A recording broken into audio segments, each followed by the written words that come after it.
Assalamualaikum dan salam sejahtera. Kami akan membentangkan tugasan CTU 152 bertajuk Bersatu Padu dalam Masyarakat Majmuk.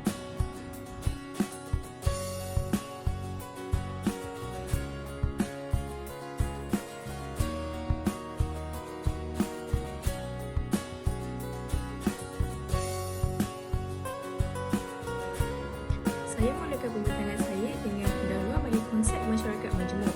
Konsep masyarakat majmuk ialah masyarakat campuran yang berbilang kaum dan bangsa di Malaysia.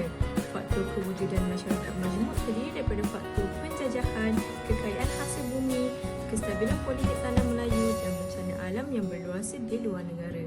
Hal sedemikian ini menunjukkan bahawa setiap masyarakat Malaysia mempunyai kepercayaan, agama, budaya dan cara hidup yang berbeza. Hal ini kerana masyarakat Malaysia boleh memahami erti perpaduan antara pelbagai kaum sama ada mengikut pengaruh maupun keturunan mereka. Di Malaysia, terdapat satu corak elemen bersatu padu dalam kalangan masyarakat majmuk iaitu perpaduan. Perpaduan mempunyai 3 lapisan perpaduan di Malaysia iaitu perpaduan, kesepaduan dan penyatu paduan. Lapisan pertama ialah perpaduan. Perpaduan merupakan matlamat akhir sebuah negara yang berbilang kaum untuk mencapai kemajuan dan membentuk negara yang harmoni. Pihak berkuasa amat memainkan peranan dalam lapisan ini untuk mengeratkan lagi hubungan rakyat Malaysia yang berbilang kaum sama ada dengan mengadakan aktiviti kemasyarakatan berbilang kaum maupun membantu mewujudkan satu kelab komuniti setempat. Lapisan kedua ialah kesepaduan. Kesepaduan ialah aman, stabil, makmur dan sejahtera. Tetapi mengakui masih terdapat perbezaan dalam bentuk efektif sosial yang wujud dalam sesebuah masyarakat. Contohnya, sesebuah kawasan perumahan setempat yang mempunyai penduduk yang berbilang kaum seperti Melayu, Cina dan India perlu menghormati dan menolong antara satu sama lain maupun berlainan jenis kulit, agama dan bangsa. Lapisan ketiga ialah penyatu paduan. Penyatu paduan ialah usaha yang berterusan pada setiap peringkat lapisan masyarakat untuk menyelesaikan masalah isu perkauman di Malaysia agar negara Malaysia dapat menuju kemajuan dan melahirkan generasi anak muda masa akan datang dan sifat perpaduan berbilang kaum dalam diri mereka.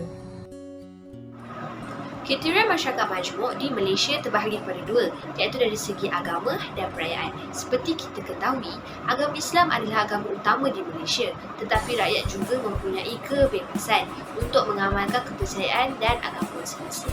Seperti contoh, agama Hindu yang dianuti oleh kaum India. Walaupun berbeza agama, rakyat Malaysia tetap hidup dalam keharmonian dan persatuan yang kuat. Konsep ini juga dikenali sebagai akomodasi yang membawa maksud rakyat mampu menyesuaikan diri dan bebas mengamalkan budaya mereka dengan aman dan harmoni. Kedua, dari segi perayaan, masyarakat Malaysia tidak asing lagi dengan berkongsi sesuatu ketika perayaan. Dengan ini, kita dapat lihat bahawa rakyat Malaysia mempunyai kehangatan dan kemesraan antara satu sama lain walaupun berbeza bangsa. Contohnya, perayaan Hari Raya Aidilfitri yang di mana bangsa Melayu mengamalkan budaya rumah terbuka untuk menjemput saudara mara atau jiran bagi merasakan keseronokan hari raya. Pakaian-pakaian yang dikenakan pada hari raya juga amatlah menarik dan simbolik, seperti bangsa Cina yang mengenakan cungsang pada Tahun Baru Cina. Jadi, secara tidak langsung, ianya mampu mengeratkan hubungan silaturahim dengan pelbagai bangsa. Pada era yang moden ini, pakaian tradisional tidaklah hanya dipakai oleh bangsa tertentu. Contoh yang saya dapat beri ialah pelajar universiti yang berbangsa lain daripada Melayu, terutamanya perempuan, mengenakan baju kurung pada setiap hari. Seterusnya, saya akan membentangkan tentang perbezaan masyarakat majmuk menurut pandangan Islam dan Barat. Menurut pandangan Islam, yang pertama ialah masyarakat Islam bertegak atas akidah dan pemikiran tertentu yang melahirkan sistem kehidupan yang keseluruhannya berprinsipkan agama Islam yang sempurna, iaitu berpandukan Al-Quran, Al-Hadis dan para ulama. Manakala menurut pandangan Barat pula ialah masyarakat Barat tidak terbina atas dasar persaudaraan atau tali kemanusiaan, tidak juga dibina berdasarkan sesuatu nilai yang tinggi berbentuk akidah kerana masyarakat dibahagikan mengikut beberapa kumpulan berdasarkan perbezaan darjat dan kelas, iaitu kelas bangsawan dan kelas hamba abdi. Menurut pandangan Islam yang kedua pula ialah program rumah terbuka semasa musim perayaan utama antara pelbagai kaum dalam meningkatkan persesama antara kaum.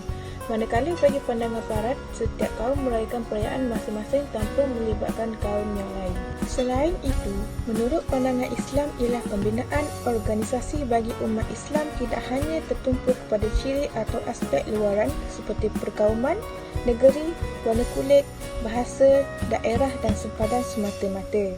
Bahkan ianya melahirkan masyarakat Islam yang terbuka untuk semua bangsa, semua golongan, warna kulit, bahasa dan lain-lain perbezaan antara satu wilayah dengan wilayah yang lain. Berbanding menurut pandangan Barat ialah masyarakat Malaysia yang masyhur dalam sejarah ialah masyarakat Empayar Romawi yang mengumpulkan pelbagai jenis manusia daripada pelbagai bangsa dan warna kulit serta bahasa pertuturan. Seluruh kawasan takluk empayar tersebut, pembahagian kelas juga wujud berdasarkan kesucian dan keagungan darah Romawi di satu pihak sementara satu pihak yang lain ialah kehinaan darah bukan Romawi. Barat adalah kelompok manusia yang dikategorikan mengikut kelas-kelas tertentu seperti golongan atasan antara satu sama lain berdasarkan bauman seperti wilayah.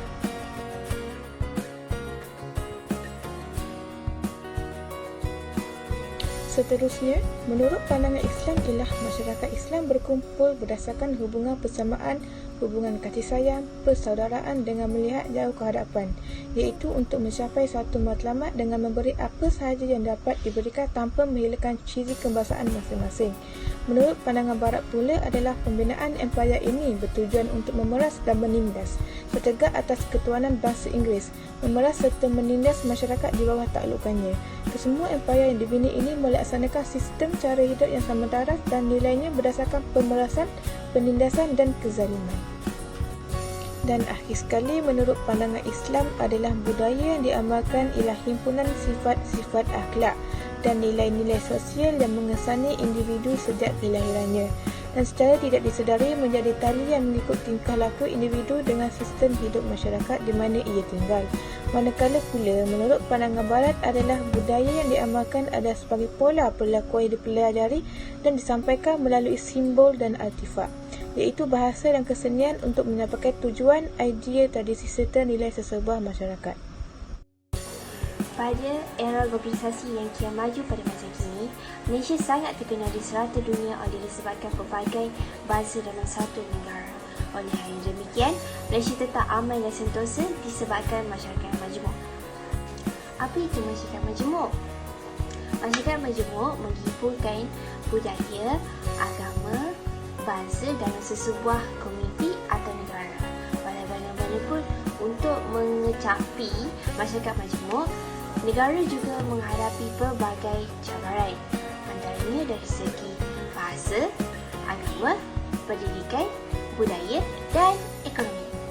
Yang pertama, dari segi bahasa. Malaysia mempunyai 10 bangsa dan ini menggambarkan betapa banyaknya bahasa yang digunakan sebagai pertuturan di dalam Malaysia. Sekiranya rakyat hanya mengutamakan bahasanya tersendiri, ini akan menimbulkan masalah dalam berkomunikasi antara sesama rakyat. Justru, ia akan terjadi pemisahan pergaulan antara bangsa lain dengan bangsa yang lain. Seterusnya, dari segi agama. Menurut Perlembagaan Malaysia, pada perkara 3 dalam kurungan 1, terbuktilah agama Islam telah diiktirafkan sebagai agama rasmi. Walau bagaimanapun, terdapat isu yang hangat diperkatakan oleh ketidakpuasan hati rakyat terhadap isu agama. Sebagai contoh, azan yang terlalu kuat di kawasan perumahan. Yang terakhir ialah dari segi keselamatan negara. Terdapat isu ancaman puak-puak ekstremis kaum yang sanggup melakukan sesuatu di luar batas kemanusiaan demi mencapai matlamatnya.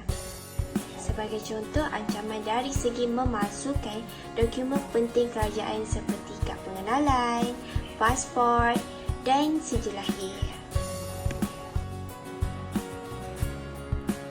Kesimpulannya, amalan bersatu padu amatlah penting kerana ia dapat melindungi negara daripada ancaman kuasa luar.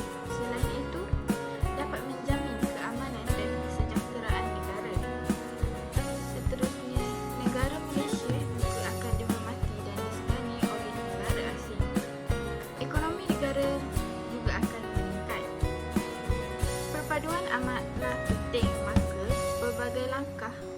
dijalankan bagi memastikannya berterusan.